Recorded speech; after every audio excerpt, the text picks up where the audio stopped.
Hi, this is Michael Orl from MobileBurn.com, and today I have with me the LG Quantum for AT&T. It's a Windows Phone 7 device. It's also known as the Optimus 7Q in other parts of the world. It's available from AT&T for $199 on a 2-year contract. So here's the Quantum. We'll open it up. You can see the 4-row QWERTY keyboard. Also the 3.5-inch wide VGA display lights up. That's 480 by 800 pixels. But let's take a look at the rest of the hardware before we get into that. Covered micro USB port here, power button up top, 3.5mm headphone jack. On the right hand edge we've got volume control and camera shutter button, and then there's the microphone pinhole at the bottom. Metal battery cover, 5 megapixel camera with an LED flash, and there's the speaker grill down here at the bottom. Open this up again, take a look at the keyboard.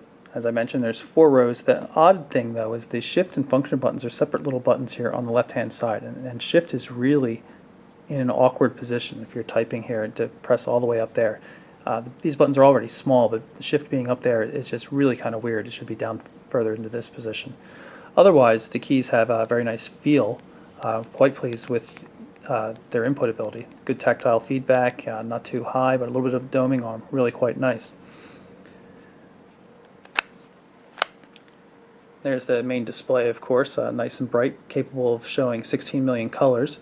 Touch-sensitive buttons for back and search, but a hardware button for the start button. And you can see speaker up here and proximity sensors, light sensors up there as well. I popped off the battery cover so you can see the battery itself. It's a 1500 milliamp hour unit. It's good for 6 hours of talk time or a little over 14.5 days of standby time according to AT&T. The Quantum weighs about 186 grams, so it's a pretty hefty device, and as you can see, it's 15.5 millimeters thick, which is also pretty thick. I happen to have a LG Optimus 7 here, which is the non-keyboard version of this device, and you can see the Quantum is significantly thicker. Windows Phone 7 as a whole has a problem with lack of landscape support. And while that's not a big problem on most of the other devices, the fact that the Quantum has a keyboard and the start screen and main menu still don't work in landscape mode is quite a problem. It's just really awkward. There are going to be times when you're going to be forced to flip the device into portrait mode even though the keyboard's out. Really just doesn't make a heck of a lot of sense, and I assume Microsoft's going to have to fix that eventually. I'm not going to spend a lot of time going through all the ins and outs of the Windows Phone 7 system. We covered that much better in the Samsung Focus review, so I'd recommend you take a look at that review if you haven't already. But I can tell you that we can easily take things out of, say, contacts or whatever and long press them and pin them as tiles on the start screen. Applications from the main menu. Let's see, pick something different here like maps.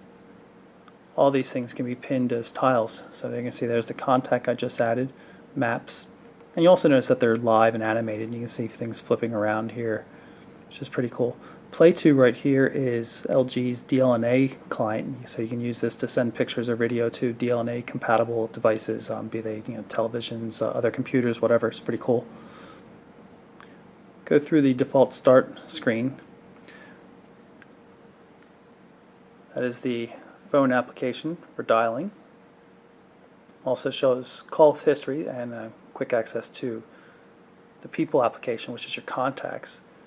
You can end up having a pretty long scrolling list here, but if you tap on one of the letters, it'll let you quickly jump to matching contacts, which is pretty cool. Press the start button to go back to the start screen. You can see on the tile for messaging I have one new message.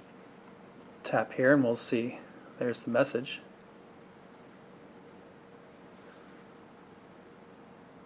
Notice there is landscape support here, thankfully.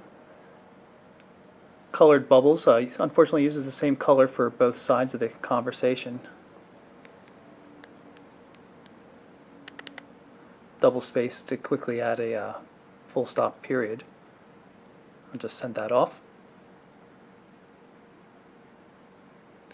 If you want to attach things like photos, you can easily do so. But notice the lack of landscape support here. Press here and I'm going to launch the camera. take a new picture.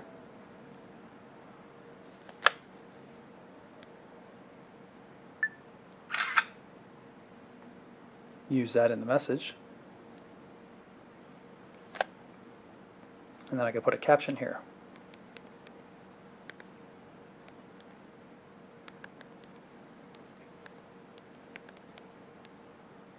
Now I don't like the position of the shift and function buttons here, but I really like the feel and action of the keyboard otherwise. You might have noticed that the status line up at the top of the screen is pretty blank, just showing the time, but if you tap on it, it'll actually give you other information like signal strength and Wi-Fi connections and battery and stuff, and that's because it actually overlays and the data on the applications makes use of the full screen, so it tries to keep that clear for you. You'll notice that the Google Mail tile right here says I have 115 unread messages. It's because I just set up the account. If you use Gmail or Exchange for your email, the device will pull down not only email but contacts and calendar appointments as well. So the contacts you saw already were actually from a Gmail account. Very nice looking client. Not a whole lot of messages show on the screen at once. Landscape mode works, thankfully. Pull up one of the messages that shows some formatted text. So we've got multi-touch zooming here, but it doesn't reflow the text, so you can't actually read it all at that point. Tap on the attachment to start downloading it. It's already done. We're on a Wi-Fi connection. I'll pull up the viewer right now. So this is the mobile office system, and one of the things I really like is this feature here. It allows you to jump from heading to heading automatically without doing anything special inside the document. In general, I really like the Mail client, though. It's quite good looking, and you can easily pan back and forth between different views.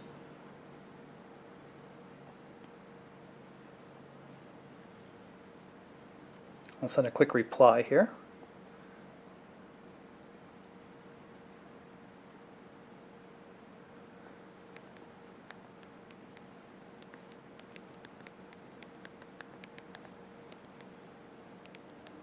Thanks for the attachment, and quickly send that off. And you can see right here that it shows that there was an attachment and that I've replied to it.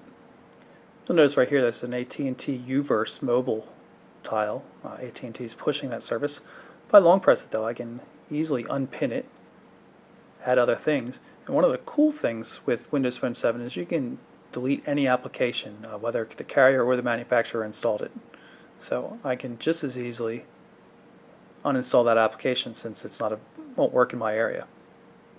And now it's gone. If you do a full factory reset though, the application will come back. Pull up the web browser. This is the mobile version of mobileburn.com. Obviously works in landscape and portrait modes. Again, multi-touch zooming, but text doesn't reflow, so it's not always that much use. If I go down here, find the link for the full website.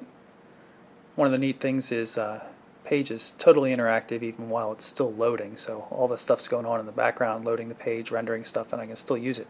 In addition to multi-touch zooming though, you have double tap zooming, which is pretty cool. And again, of course, portrait mode or landscape mode. You'll notice that there's no way to get to your favorites and things like that from landscape mode. You have to go into portrait mode in order to get access to those buttons down at the bottom of the screen. This one here is for adding a new favorite. One in the center gives you access to your favorites.